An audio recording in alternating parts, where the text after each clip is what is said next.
freedom, family, world unity. All these things and more will be discussed on this podcast. Real stories, real people, real debates. On this podcast, we like to express our freedoms and talk about anything and everything goes. Like freedom, family is important to us, and anybody that is listening, watching, or coming on the show as a guest star are all considered part of the greatest family to ever bless the solar system, the human race. No matter who you are, where you come from, you will always have a voice here on this podcast. We like to flex our First Amendment, where all speeches and opinions are accepted for the right of freedom of speech.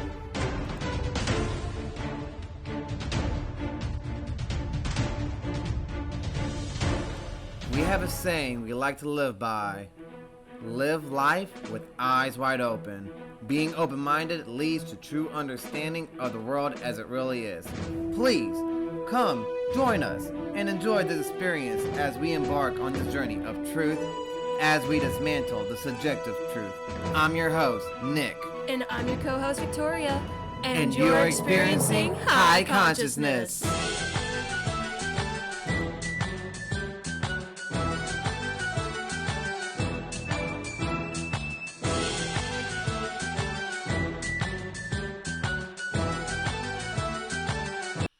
Disclaimer. Any and all information on topics presented are to the best of all who is present in each episode's knowledge. The goal of this podcast is to bring people together and set the example we all wish to see in our everyday lives. Whether it's home life, education, politics, history, business, etc. Any and all subjects can and will be talked and peacefully debated about on this podcast. On debate episodes, there will be a set rules of debate that hosts and guests alike must follow.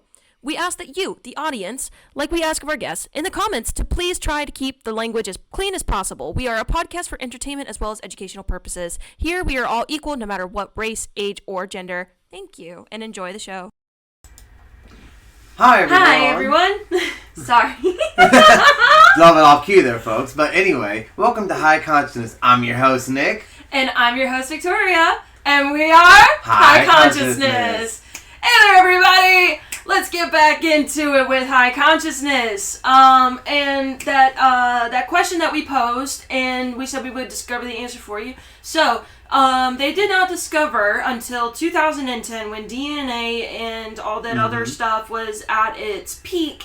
And so they finally did the comparison, of DNA King Tut. King Tut and of King Tut and Akhenaten to discover that Akhenaten was King Tut's father. Well, to confirm it anyway.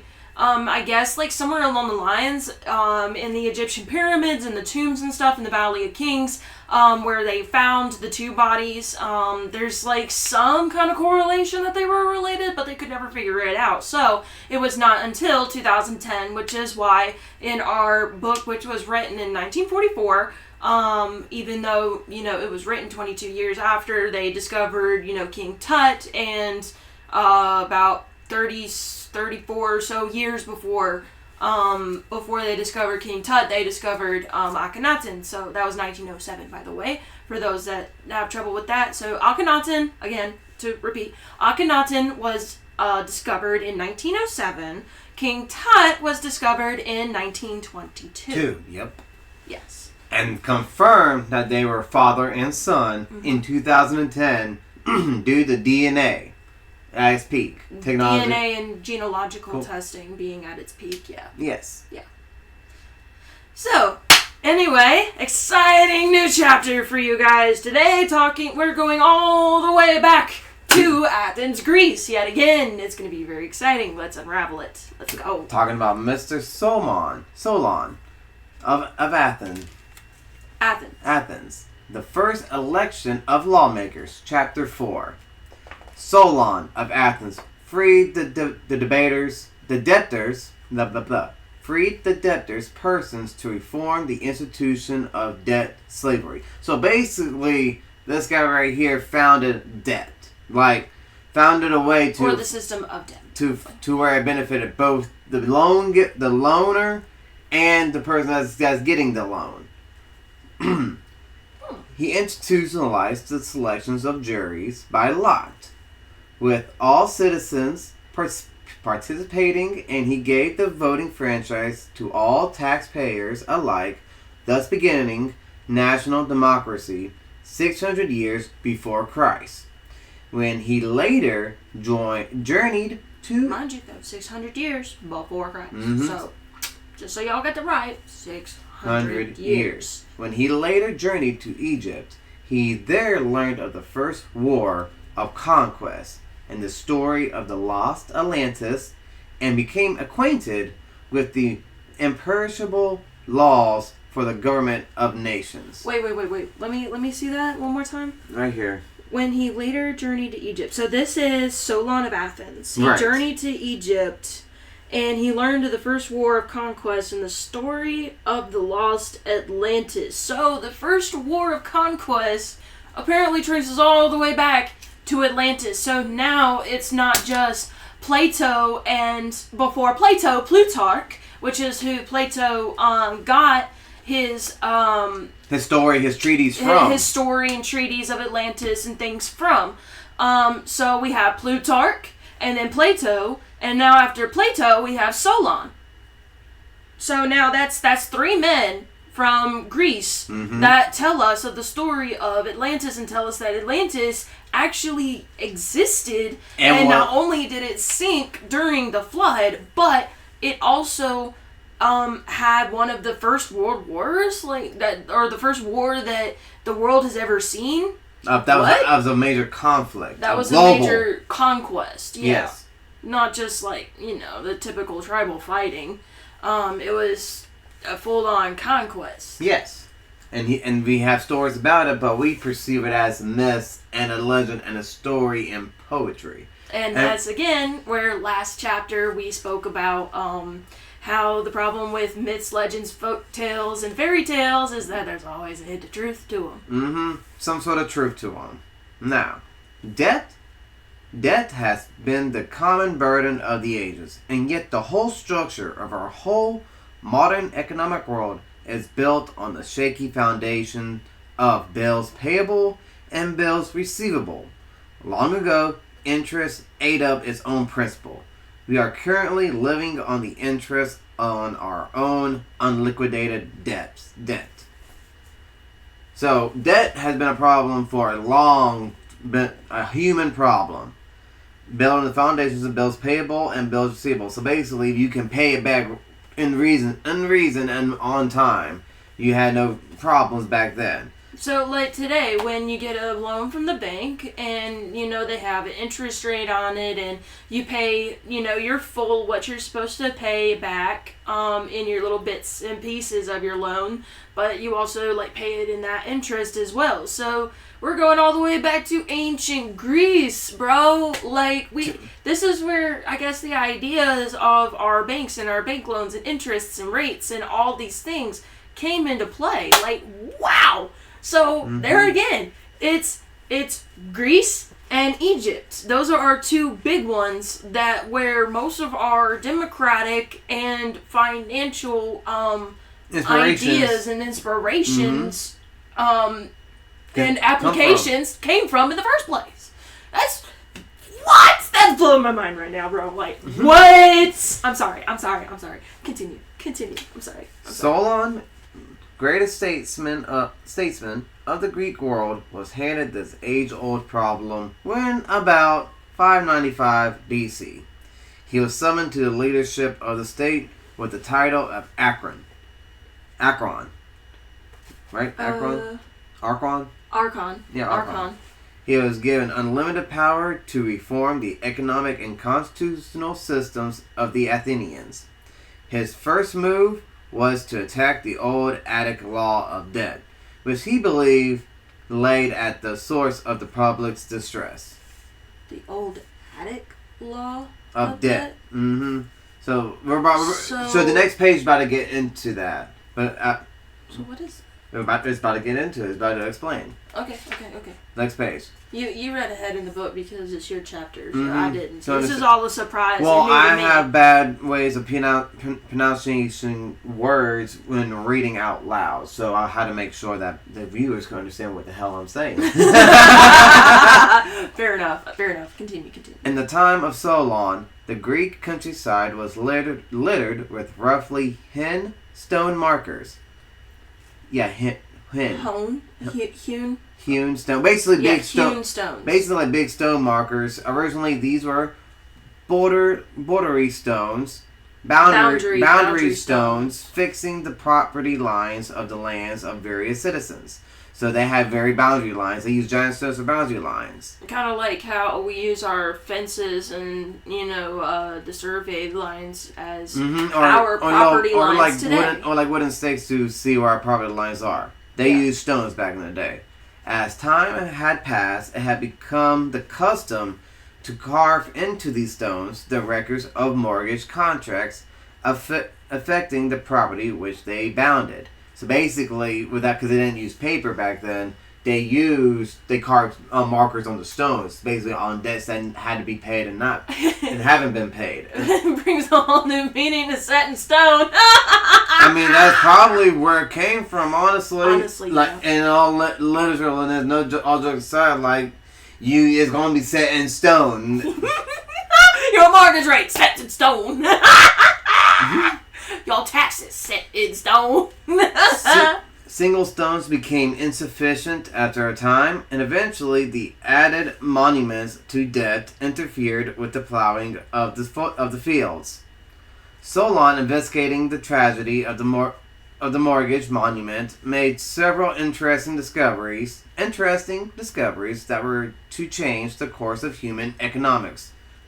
So here was one main problems in ancient Greece with this boundary stones and them using the stones for mortgage payments because they used too many stones to break properties and it messed up their boundary line. And probably, people were probably really nomadic back then, so they probably had one person's stone for their mortgage rate, then the next person who moved in is the next one, or maybe they lived there for generations, and so they had to keep piling on. Well, it wasn't necessarily people being nomads; it was people being poor and had to live on those lands with the rich people. And this is where we get into that. When poor farmers mortgaged their lands to rich families on neighboring estates, and the debts were not paid, the wealthy landowners moved their boundary stones to include the incubated property, and the previous proprietors became tenants. These tenants were obliged to pay 1/6 of their products for the privilege of working the soil, and if they failed, their persons were attached and they became slaves. If they failed, their persons were attached and they became slaves. So you couldn't pay your dues, you then became an indentured servant, pretty much. To the land, to the person, because these poor people that wanted to settle on these nice farmlands, 9 times out of 10, these are owned by rich families. And they made a deal with these rich families saying, okay, we will put the border stones right here, and you will plow these lands, and it will be right here on the stone that you have to pay 1/6 of the product to make these mortgage pay. Give us 1/6 of your product, and you can't make these payments. You will become a slave to us for this land because it will be set in stone. And that was the antique law which Solon abolished, the law which permitted loans on the security of the debtor's person. Basically saying that even if you couldn't pay that person's debt, you're not going to be a slave to that person. That's human right. You done everything you could and you still couldn't afford it. So yeah. In further effort to bring some semblance of order out of the Athenian chaos, Solon also attempted a reorganization of social classes, giving political existence to large groups never before represented in government. He divided the citizenry into 4 groups. Let me see. Citizenry into 4 groups reminiscent of old Brahmin castes. Brahmin case. Caste system. No, not caste system, just caste. Castes. Oh. Brahmin castes. Yeah. Woman caste. He then readjusted taxation so that the poorer classes all paid equally in approximate 5% of their income. Equalizing the tax burden according to individual means paved the way for an equality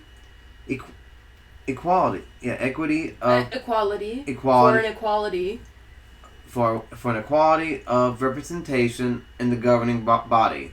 All citizens who paid taxes were entitled to be heard in matters of the common good, and were privileged to elect magistrates.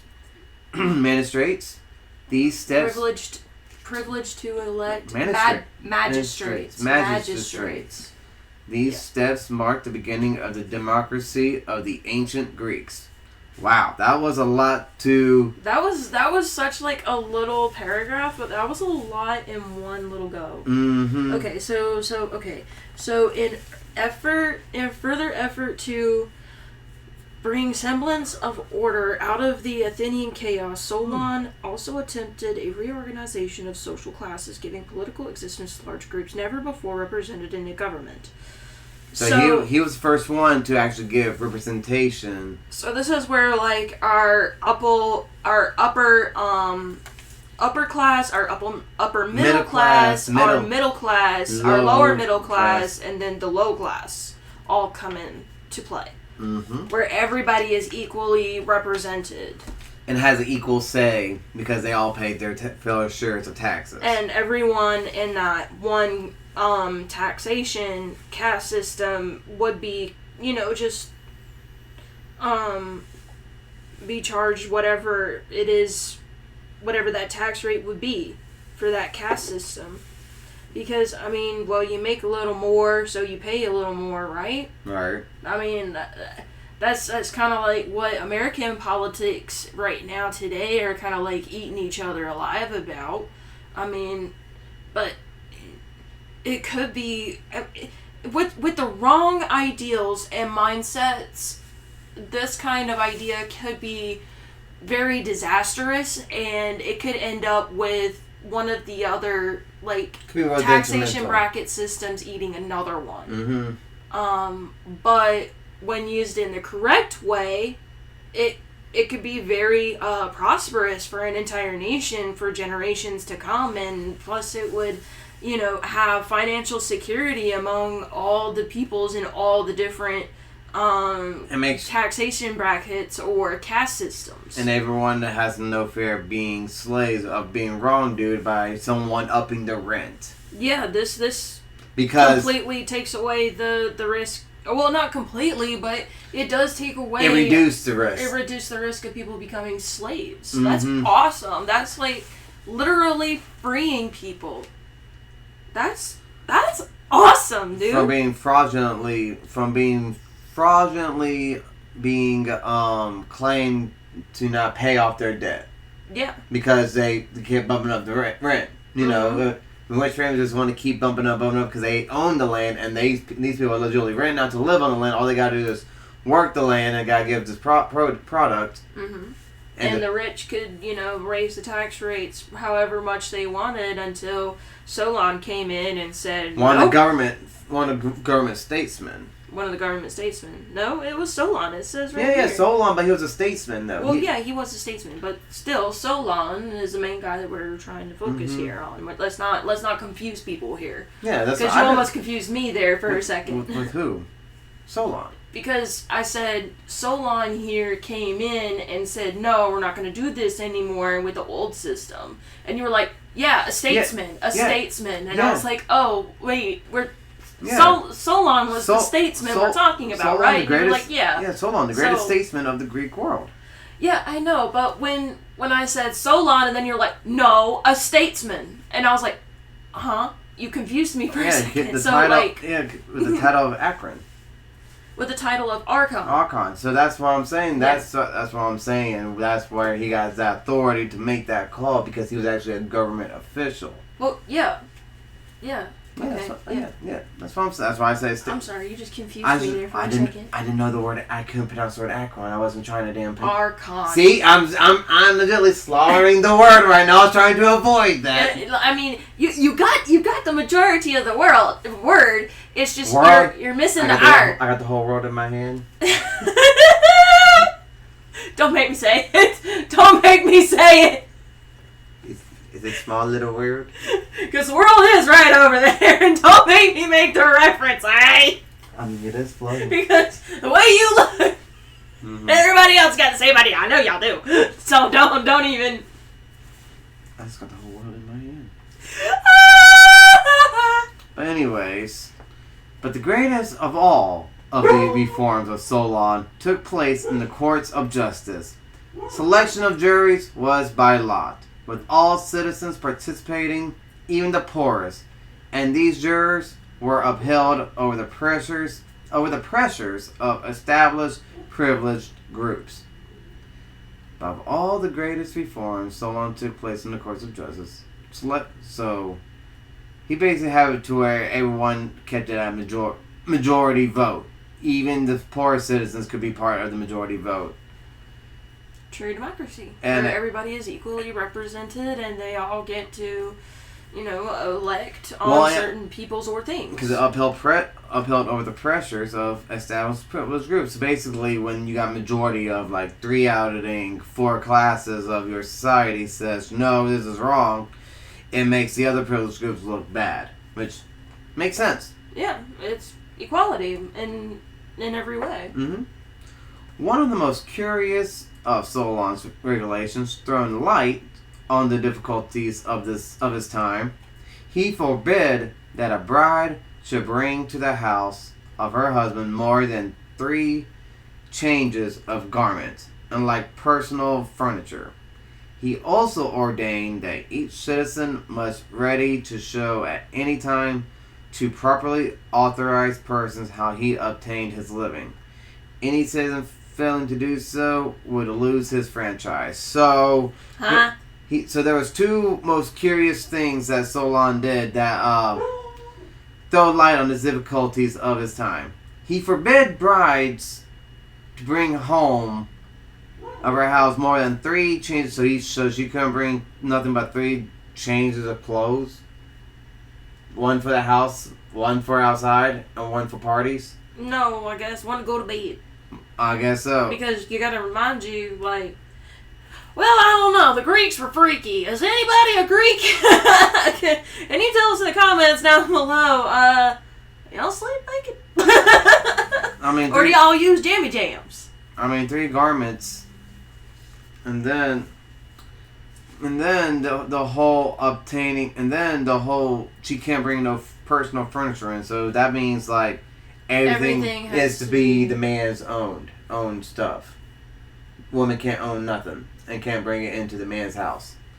That's what I'm understanding from this. Or maybe, well, it might be that way considering it was all the way back Before then. But 600 the Greeks years. were a little bit better than that. So maybe it wasn't the fact that she couldn't bring home she couldn't bring into her marital home stuff that was from when she was still not married and stuff. So this might be stuff that now it gives them the opportunity to literally build a home and a foundation together where it's not, oh, this is mine and this is yours. It's all this is ours, which is strengthening the family unit, creating the nuclear family, which is the family that is strong, has good ties, good bonds, good relationship, all that kind of stuff. So that could be what they intended back then. That's the innocent side of looking at. it. Innocent and optimistic side, yes. No, just being honest here, because if that was the case, then medieval England messed that all up. Yeah, medieval England did mess all that up. They were I'm just being honest here, so therefore that's why. That's why I said the Greeks were typically a little bit better, and I was thinking it was the English, but I didn't want to sound stupid. No, it was the English and the French. It was the English and the French that didn't really model after the Greeks. Any kind of civilization modeled in the Dark Age, medieval times Europe. Yeah, no, that that was straight up patriarchy, royal bloodline. Oh, you don't own nothing. I'm owning everything. Yeah, women should be seen, not heard, kind of thing. That's and era. At least in the That Greek is- world, like every man, woman, and child has, an equal opportunity and a voice to say something.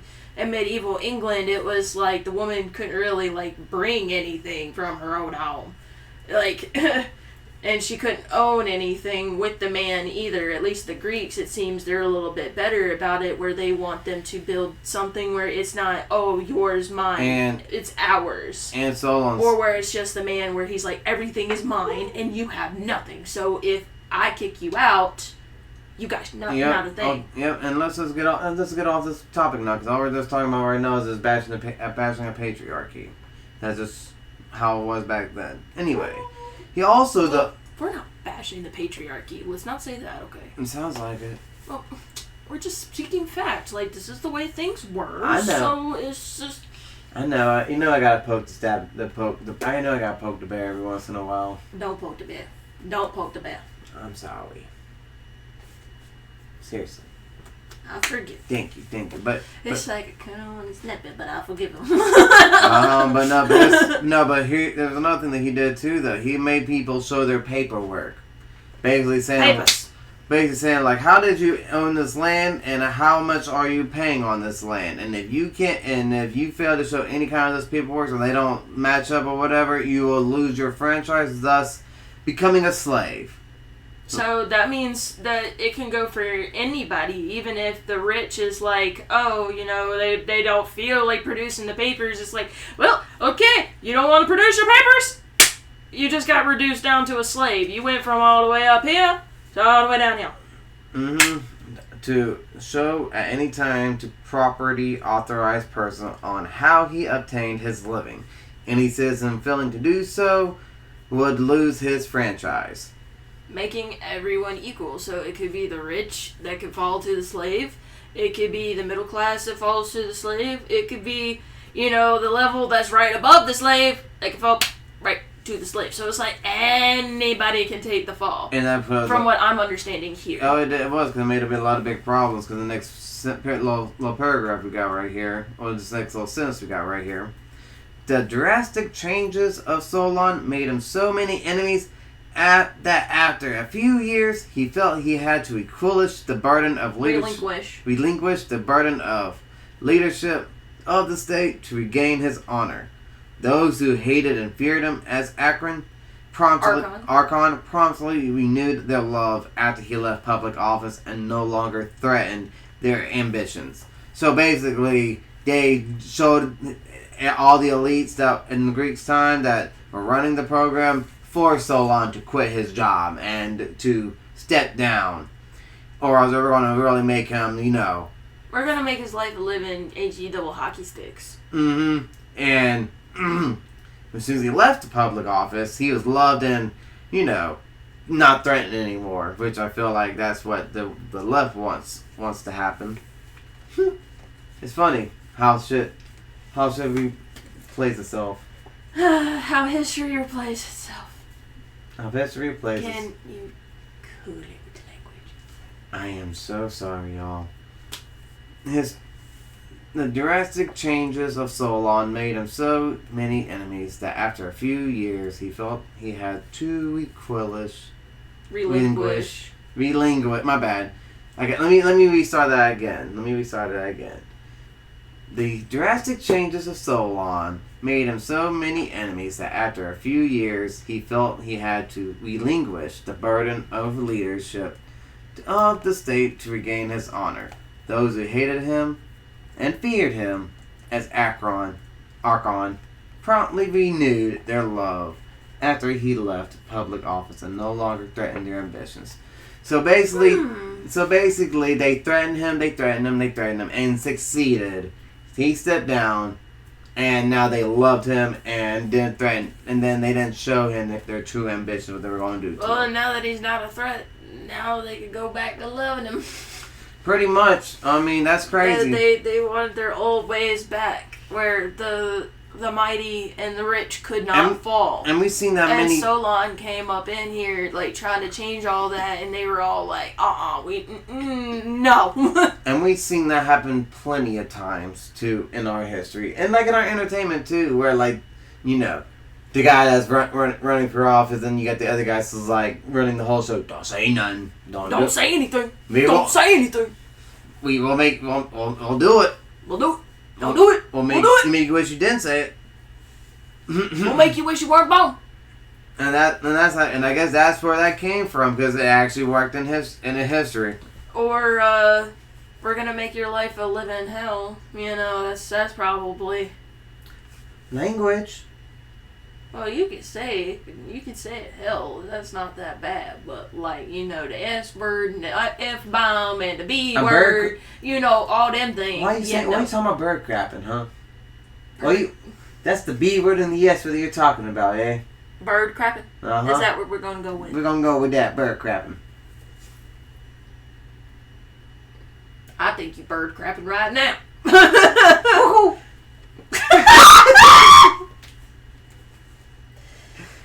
Oh, what am I gonna do with this fool? Well, his term as Archon.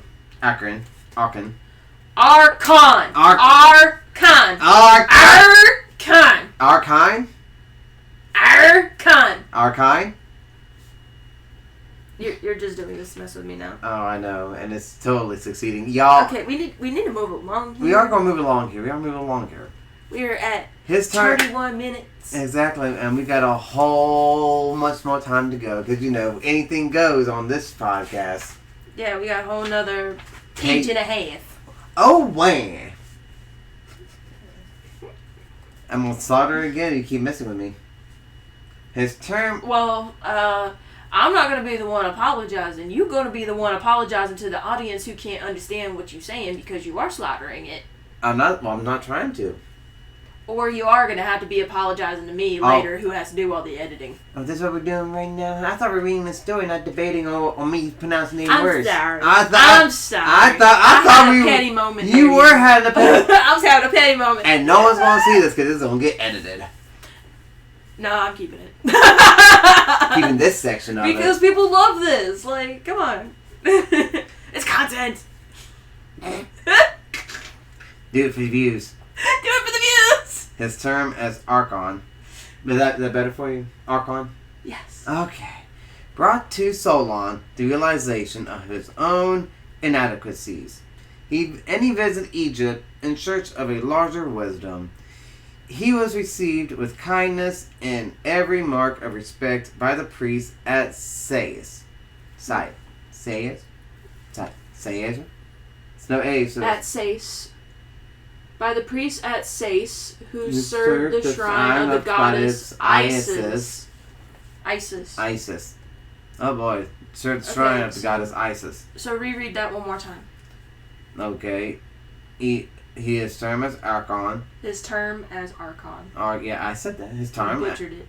No, I said it right. His term as Archon brought to Solon the realization of his own inadequacy. And he visited Egypt in search of a larger wisdom. He was received with kindness and every mark of respect by the priests as Sais, who served the shrine of the goddess Isis. To these wise men, he told the story of his effort to enlighten the Greeks and correct the evils in their laws. The high priest of Sais, he is reported to have said, "Alas, you Greeks! You are but children, for you know not the wisdom of the gods." One night, the priest of Sais led Solon through the long, dark passageways of the temple. They descended stone stairs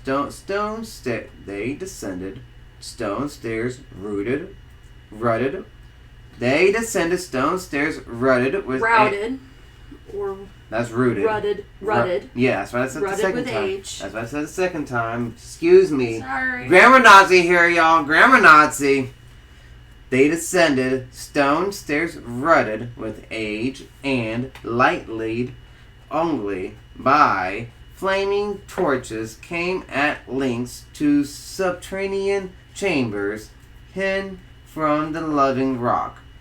Through the living rock, through these chambers flowed a river. The priest said that this river was the sacred Nile that flowed from Egypt through the underworld to water the fields of the immortals. On the bank of the underworld stream, a small black boat was waiting, rowed by men who were blind. So basically, long story short, this is where we got the story of the River of Styx, with the river going down to the underworld, and that river being the Nile River. But being part of the Nile River. Being part of the Nile River, because he went into a cave that led to the river. In the subterranean parts of Egypt. Mm-hmm. And believed that the river went to the fields of the immortals, thus giving us the whole river full of souls. Thus the river of souls and the ferryman and all that. Yep. Sound familiar with the Greek mythologies, y'all? It all came from Egypt, apparently now. Accompanied by the high priest and the torchbearers, Solon was rowed over the dark waters.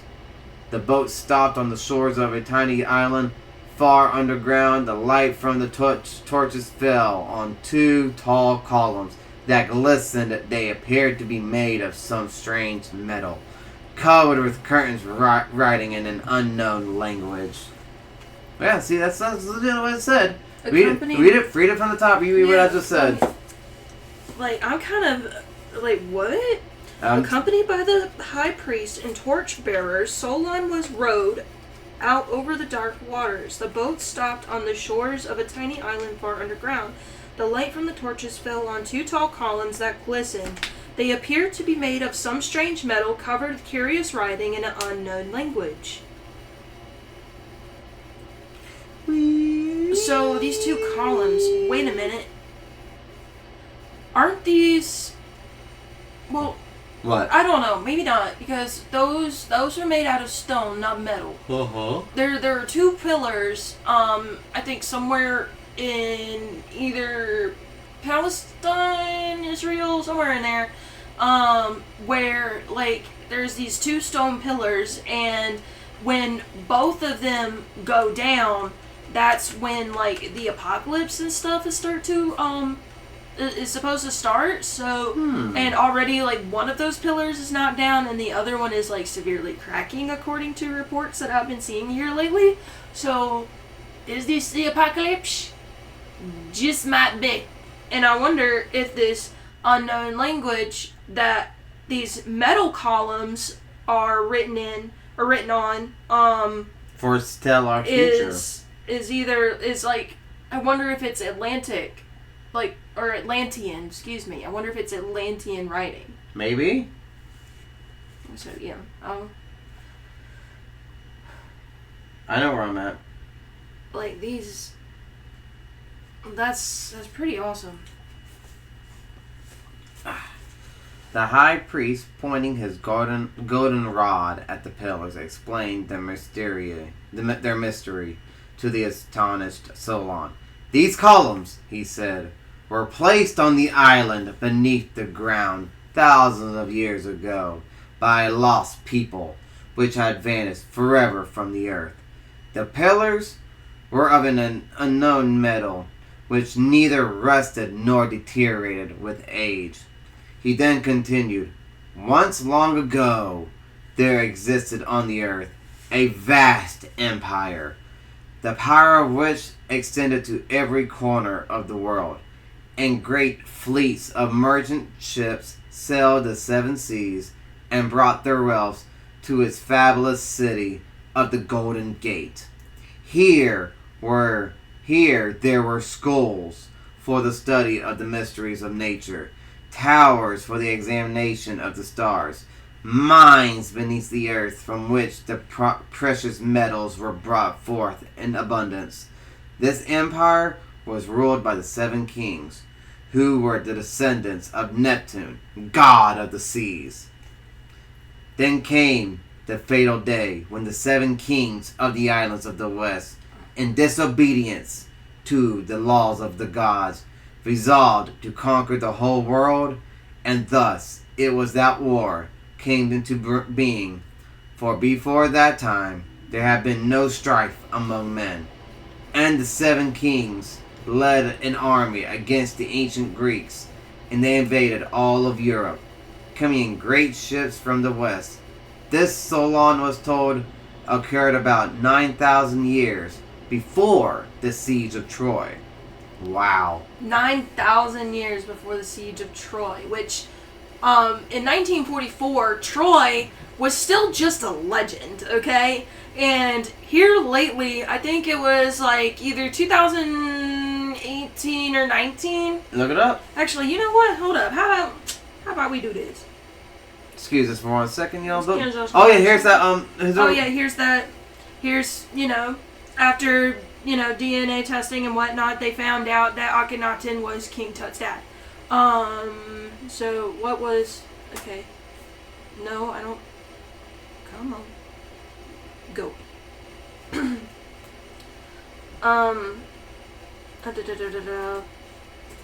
When was... Troy discovered? It was like recently. It was like really, really recently. They actually like found that... Huh? No, that's not true.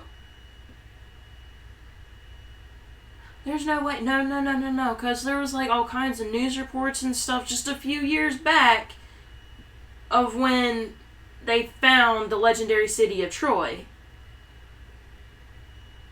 See, there you go. How do archaeologists know this is the legendary city of Troy? Blowing up history, the 7 wonders. And that's 2021. Okay, so it was like three years ago. Maybe a year sooner. I don't know. But it was just recently. Like, yeah, I think maybe they discovered the legend, but maybe not the city. I don't know. And what did that first thing say again? And sorry, y'all, that was spam, and we did not want no ham. No spam, I don't want any ham. Troy was first discovered, but it gained fame due to the excavations conducted. But then there's this down here. So what's true? That's probably going to talk about the story on how it was founded. But I remember that stuff, like, blowing up, though. Click on World History. Encyclopedia.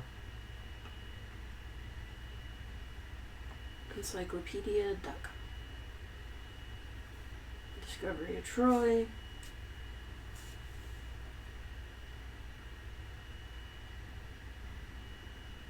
Ancient Greek Homer wrote of it, but it was forgotten. Many doubted it existed.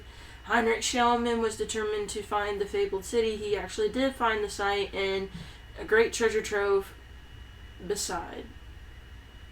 However, his unscientific approach to the mission... Aha! So there it is. So yeah, he supposedly discovered it, but then a lot of people came up behind him and was like, "Oh no, this dude probably didn't get it right." And Homer lived 3,000 years ago in his Iliad. I've actually read that. Of Schiller's Euripides. No, that was Hesperides. Never mind.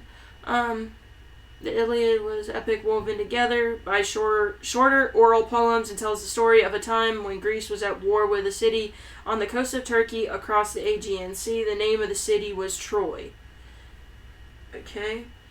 The civilizations of the ancient Mediterranean often fought over trading alliances, wealth, and territories. According to the legend, however, the Trojan War, which took place a few hundred years before Homer's time, was a 10-year conflict over a beautiful woman named Helen.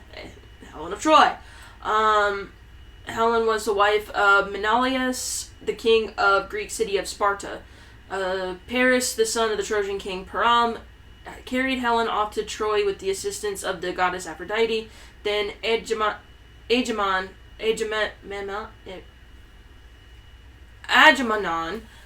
the brother of Menalios. I'm starting to trip over these words now. The ruler of another Greek kingdom called Mycenae, yep, led an army to Troy to bring Helen back to Sparta. So basically, the whole war was legit over a Romeo and Juliet story. Is this where Romeo and Juliet... Homer shrouded himself in mystery, as with Shakespeare. Scholars debate whether a name by that man actually wrote any of the books or attributed to him. So just with the fact that they have to mention Shakespeare in there, that means that, yeah, I'm probably on the right track. Mm-hmm. Helen of Troy and the Prince, it's literally real life, like Romeo and Juliet. Like, it was Romeo and Juliet before Romeo and Juliet was even written. Hector! So, okay, yeah, it was like a few years ago that they actually... Confirmed this guy's... So I guess they brought back the date of the actual discovery to 1870 or whatever. Huh. Very interesting.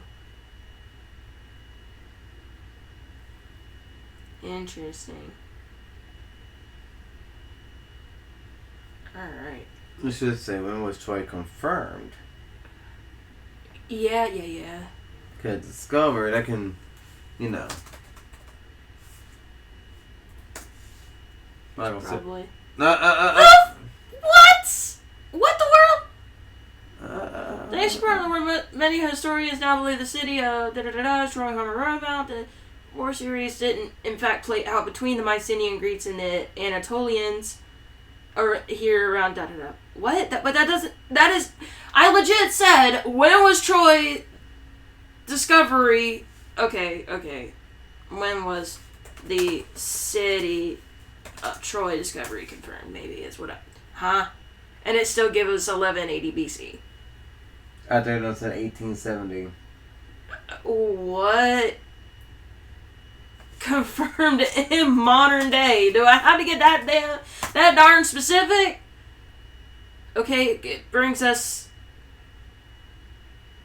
1988, 98. 1998 is when they officially opened it as a site that tourists could... Oh, this is blowing my mind right now because I swear, maybe I have the article saved somewhere, but I'm sure I do. No, I'm pretty sure you don't. But, I remember, Troy discovery being, a whole big what-to-do thing. Anyway, the gods were angry because the seven kings had made war. They had caused the earth to be shaken, and the great islands of the west vanished into the sea. In a single night, 60 million human beings perished because they had disobeyed the laws of heaven. In time, even the name of the Atlantic Empire was forgotten, for it must ever be so that those who disobey the gods shall vanish from the memory of mankind, regardless of their wealth or power. From these ancient columns, said the high priest, we have read the laws that were given in olden times for the government of nations. These laws are not made by men, but are the will of eternal nature. Upon these laws, enduring states must be built. To depart from these laws is to die. So perished the nation of the elder world. When Solon returned to Greece, it was his intention to take the story of the Atlantic Empire and develop it into a great epic poem. But the infirmity of years and the responsibilities of the state interfered. Instead, Solon told the story in the fullest detail to his closest friend, Droples, who in turn recited to his son, Critias. In his 19th year, Critias communicated the narrative to his grandson of the name who later became a disciple of Socrates.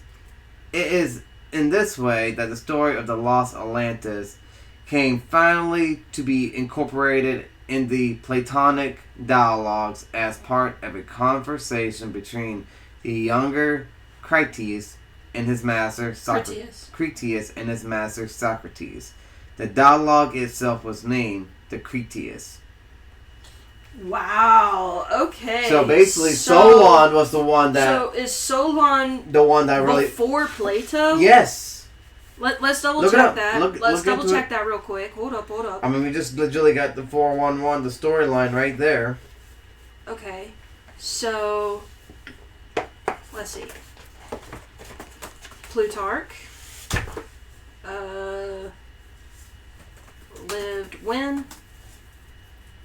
Okay.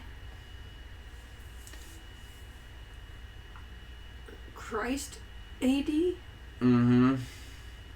So CAD, Greek Middle Platonist. Huh? So Look up when Solon was alive. alright, let's write this down real quick. So we have Plutarch. He lived 46 to 119 AD. Alright.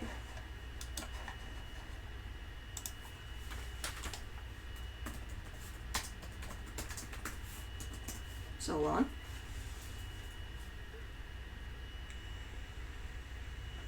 Huh? So Solon was before Christ.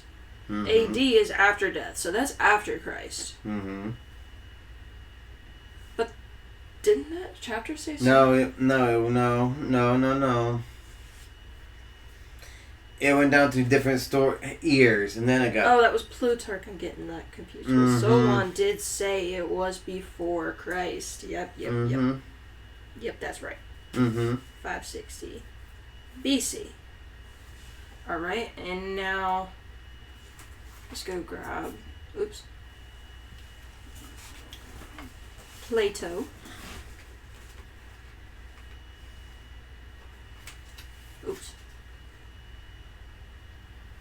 So that's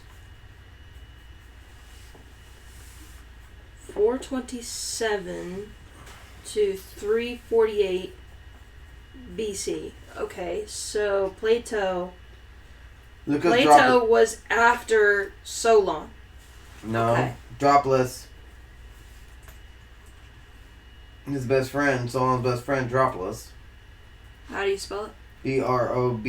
Dropis.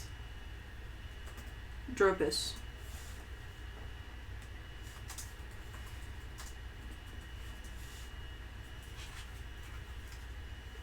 What? Friend of Solon.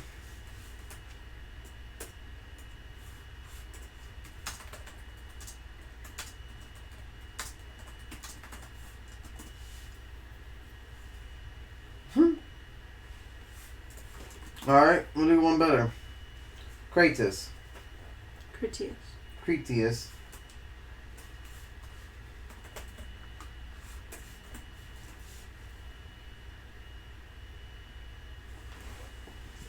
Take out Solon's name. 7th century BCE.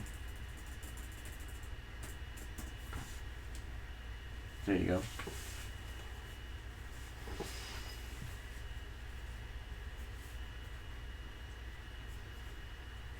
Because remember, this was recited to his son. Okay. Solon told Dropus, which is Obuddy's father, this one. Critias' father. Mm-hmm. Which in turn told Socrates. Look up.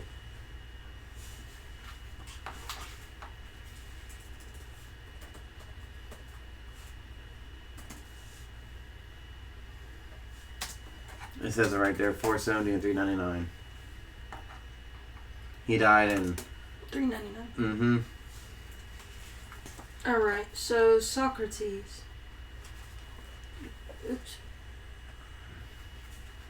He was born 470, died 399. So,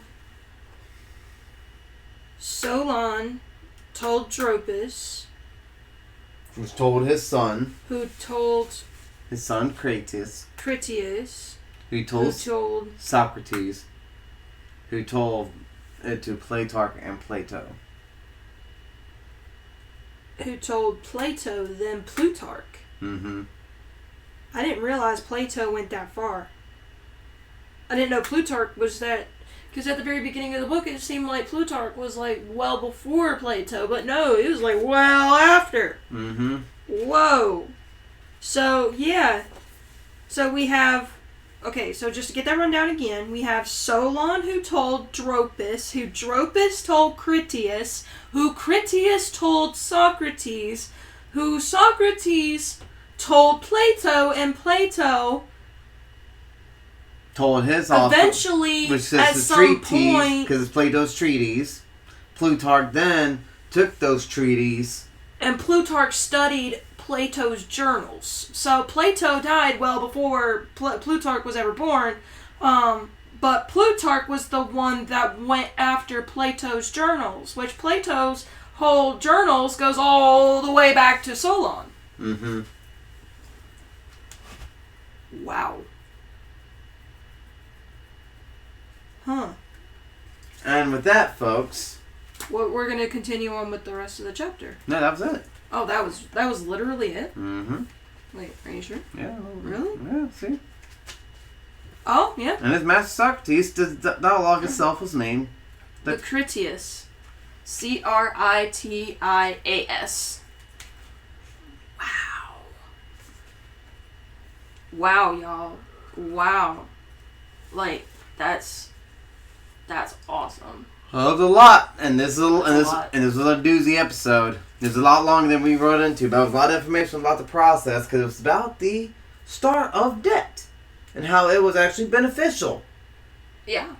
How it can be beneficial. And how it can really produce equality in every way. Like, seriously. Like, that's pretty interesting, honestly. Like, this is where our whole bank loans and interests and All of it comes into like, play. all this comes into play. Like, and it started all with ancient BC Greece. And, yeah, ancient Greece before Christ. Like, Uh-huh. whoa. Mm-hmm. I'm yawning right now because there was a lot of information to process. Yeah, right? So, anyway, with that is all the time we have for today. We hope y'all enjoyed it. So, please remember to like and follow our channel. And subscribe and hit that notification bell for more. For more notifications when a new video is uploaded. We still are on Rumble and YouTube. We will be expanding once I figure it out on, Twitch and X and stuff, because I'm just going to flat out admit I've got the tech skills of a boomer! Yes! I need help. I'm trying to help. I need help. Please send helps. Please send helps. And hugs. Alright, y'all. We love you. Thank you for all the love and support, and keep following us as we unravel more of the secret destiny of America. Our next chapter is going to be chapter 5, right? Yep. The Ancient League of Nations. And just for y'all to know, this book right here consists of 2 books. There's The Secret Destiny of America. And America's Assignment with Destiny in there. So before we move on, like whenever we finish Secret Destiny of America, we will be going on to, I believe, the Constitution. Mm-hmm. And after the Constitution, we're going to go into the America's Assignment with Destiny, and after that we're going to go into the Emerald Tablet. So stick around, lots of good information to stick around for. We love you guys, and again, thank you for all the love and support, and please keep following the channel, and we'll see you on the next one. Thank you. Have a wonderful day. Bye. Have a wonderful time.